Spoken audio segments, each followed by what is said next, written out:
Welcome guys. आज का हमारा वीडियो है लोटो के ऊपर। तो आज मैं आपको बताऊंगा कि लोटो क्या होता है और लोटो करने से पहले हमको किस किस चीज़ों का ध्यान रखना है। लोटो में एनर्जी क्या होता है, टाइप्स ऑफ एनर्जी क्या होता है, ये समझना बहुत ज़रूरी होता है, क्योंकि जब तक आप एनर्जी को समझेंगे नहीं तब तक आप लोटो नहीं कर पाओगे। ये मैं लिख के देता हूँ, क्योंकि विदाउट एनर्जी आप लोटो नहीं कर सकते। क्योंकि हमको लोटो किसका करना है, लॉकआउट टैग आउट किसका करना है भाई, एनर्जी का करना है। सिंपल सी चीज़ है। तो आज मैं उसी के बारे में आपको बताऊंगा। लोटो सबको मालूम होगा, जो भी ईएचएस प्रोफेशन से जुड़ा हुआ है उसको लोटो मालूम होगा, लेकिन थोड़ा सा एडवांस में मैं आपको एनर्जी के बारे में बताऊंगा और एनर्जी के सोर्सेस कौन कौन सी हैं उसके बारे में बताऊंगा। तो चलिए शुरू करते हैं हम आज का वीडियो। तो यहाँ पे आप पहले समझ लीजिए, थोड़ा सा डेफिनेशन बता देता हूँ। व्हाट इज लोटो। लोटो क्या है? तो LOTO stand for lockout tag out, आप जानते ही हो। और ये एक प्रकार का सेफ्टी प्रोसीजर है in industrial and maintenance setting to ensure that dangerous machine are properly shut off. मतलब जो डेंजरस मशीनें हैं वो प्रॉपर शट ऑफ है कि नहीं और वो दोबारा चालू ना हो, इसके लिए हम लोटो करते हैं, ताकि जब हम मेंटेनेंस का काम या सर्विसिंग का काम करें तो वो मशीन एक्सीडेंटली या इंटेंशनली किसी मनुष्य के द्वारा या किसी वर्कर के द्वारा वो चालू ना हो, इसके लिए हम लोटो करते हैं। ठीक है। अगला स्लाइड हमारा है कि एनर्जी क्या है। मैंने आपको बताया कि लोटो करने से पहले आपको एनर्जी को जानना होगा। तो एनर्जी क्या होता है? तो सिंपली होता है कि एनर्जी जो है वो एक प्रकार की, मतलब ऊर्जा हम बोल सकते हैं। तो सबसे पहले हम एनर्जी को जानेंगे। एनर्जी क्या होता है? देखो, किसी भी काम को करने के लिए हमें एनर्जी की आवश्यकता होती है, यानी कि एनर्जी के बिना हम किसी कार्य को नहीं कर सकते हैं। हम हो या मशीन हो, हमको भी किसी काम को करने के लिए एनर्जी की ज़रूरत होती है। जब हम खाना खाते हैं तो हमको एनर्जी मिलता है, उससे हम काम को करते हैं। ऐसे ही सिंपल चीज़ है मशीन में। मशीन को भी एनर्जी मिलेगी तो ही वो काम करेगा। तो हम जब मशीन का मेंटेनेंस करने जाएंगे, सर्विसिंग करने जाएंगे या किसी प्रॉब्लम को आइडेंटिफाई और उसको ठीक करने जाएंगे हम, तो उस मशीन का हम आइसोलेशन करेंगे, यानी उस मशीन में जो एनर्जी है उसकी आइसोलेशन करेंगे हम। आइसोलेशन करने का मतलब यही हुआ कि जो भी एनर्जी है उसको हम फिजिकली डिस्कनेक्ट करेंगे या फिर उसको ब्लॉक करेंगे, सो दैट वो मशीन जो है, मशीन से वो एनर्जी हमको हार्म ना करे। ठीक है। अगला स्लाइड हमारा है कि टाइप्स ऑफ एनर्जी। एनर्जी कितने प्रकार की होती है? तो यहाँ मैं 6 टाइप की एनर्जी के बारे में बात करूँगा। पहला इलेक्ट्रिकल एनर्जी, सिंपल ही है, आप सब लोग जानते हो। दूसरा है मैकेनिकल एनर्जी। मैकेनिकल एनर्जी का मतलब जो भी गियर हैं, कन्वेयर बेल्ट हैं, मूविंग पार्ट्स हैं, ये एक प्रकार की मैकेनिकली एनर्जी होती हैं ये। और थर्ड हमारा है hydraulic and pneumatic energy. Hydraulic cylinders आपने देखे होंगे, किसी भी मशीन के पार्ट को अप ऊपर नीचे करने के लिए या स्लाइड करने के लिए हम हाइड्रोलिक या न्यूमेटिक एनर्जी की यूज करते हैं हम। अगला हमारा एनर्जी है केमिकल एनर्जी।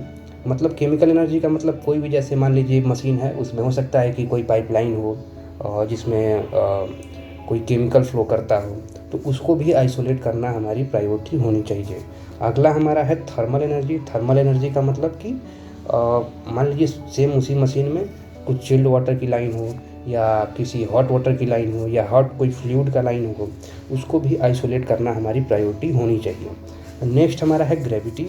ग्रेविटी का मतलब आप समझते हो कि गुरुत्वाकर्षण, जो हमारे पृथ्वी के अंदर गुरुत्वाकर्षण बल है, तो वो क्या होता है, किसी भी वस्तु को अपने तरफ खींचती है। तो मान लीजिए जैसे क्रेन का हमने बूम ऊपर करके रखा है, ऊपर करके छोड़ दिया हम, कहीं मान लीजिए हाइड्रोलिक में माइनर लीकेज हो, तो वो क्या होगा, धीरे धीरे ग्रेविटी की वजह से नीचे आएगा और उसके नीचे जो काम कर रहा होगा बंदा, हो सकता है उसके ऊपर कहीं बूम में जो मटेरियल हो उसके ऊपर गिर जाए।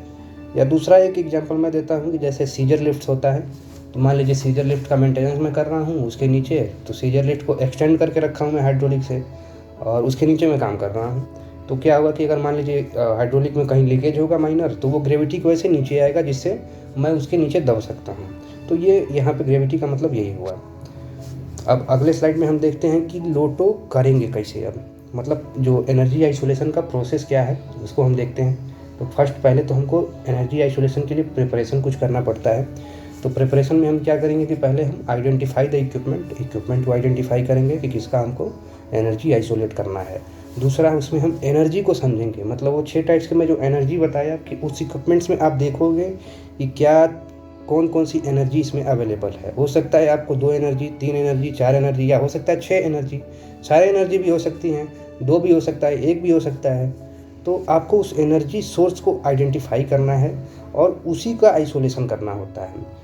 अब आप क्या करोगे, जब एनर्जी सोर्स आइडेंटिफाई हो गया तो उससे हैजार्ड को एसेस करोगे कि उस एनर्जी से क्या हैजार्ड हो सकता है आपको। ठीक है, नेक्स्ट हम देखते हैं कि अब नेक्स्ट हमारा प्रोसेस होगा कि नोटिफाई अफेक्टेड एरिया।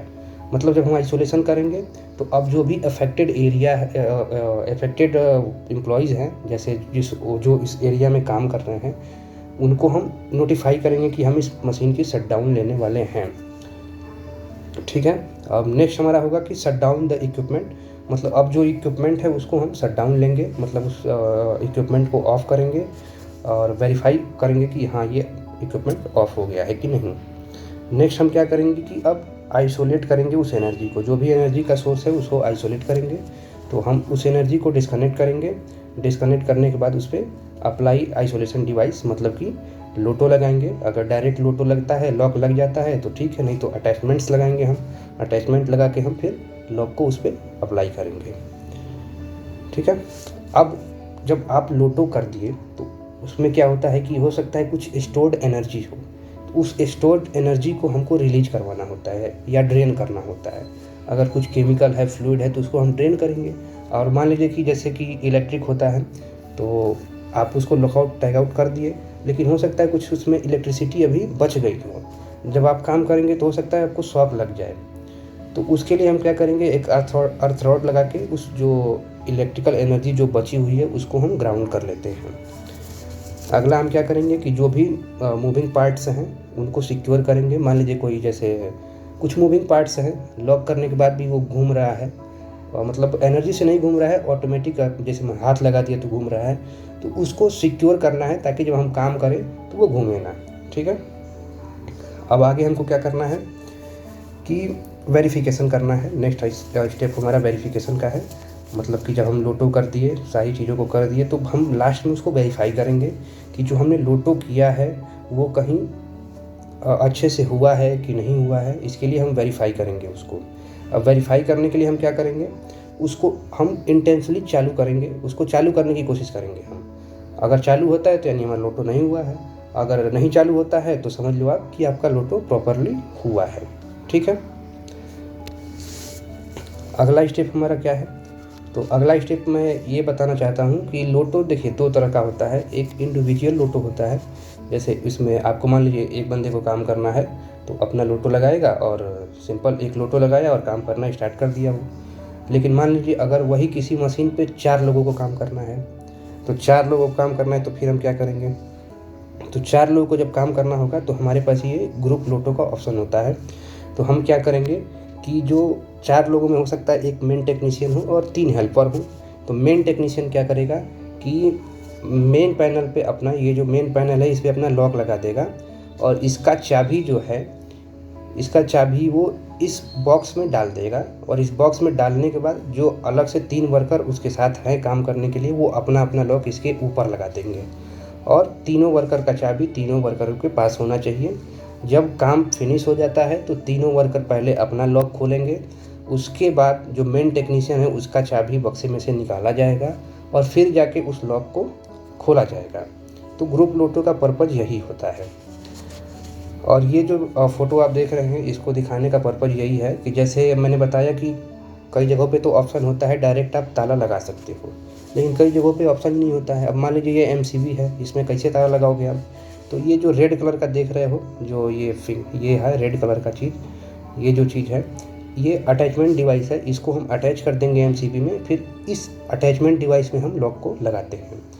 तो यही दिखाने का पर्पज़ है मेरा। नेक्स्ट स्लाइड में आप देखिए, नेक्स्ट स्लाइड में भी ये जो है वॉल को लॉक करने का डिवाइस है। ये जो डिवाइस आप देख रहे हो ये वॉल को लॉक करने के लिए है। जैसे मान लीजिए ये वॉल है, तो इस वॉल को कैसे ताला लगाओगे आप, तो पहले ये अटैचमेंट को उस पर लगाओगे। उसको लगाने के बाद आप क्या करोगे, ये ऐसे उसको बंद करके उस पर ताला और टैग आप लगा दोगे। ठीक है, अब अगले स्लाइड में हम देखते हैं। अगला स्लाइड हमारा है कि अब हम काम करने के बाद अब लोटो रिमूव भी करना है। तो उसका प्रोसेस क्या है, तो पहले तो हम कंफर्म करेंगे कि काम हुआ है कि नहीं हुआ है, काम कंप्लीट हो गया कि नहीं। टीम को भी इन्फॉर्म करेंगे कि हाँ काम हो गया। उसके बाद हम एरिया को इंस्पेक्ट करेंगे पूरा, कि कोई वर्कर अभी भी क्या काम कर रहा है क्या, या कुछ हमारे पार्ट्स हैं जो अभी भी ओपन हैं क्या, उनको क्लोज करना है। तो एक प्रकार का हम सेफ्टी राउंड लेंगे और उसके बाद हम क्या करेंगे, रिमूव द लोटो को रिमूव करेंगे और जो एनर्जी का सोर्स है उसको रिस्टोर करेंगे।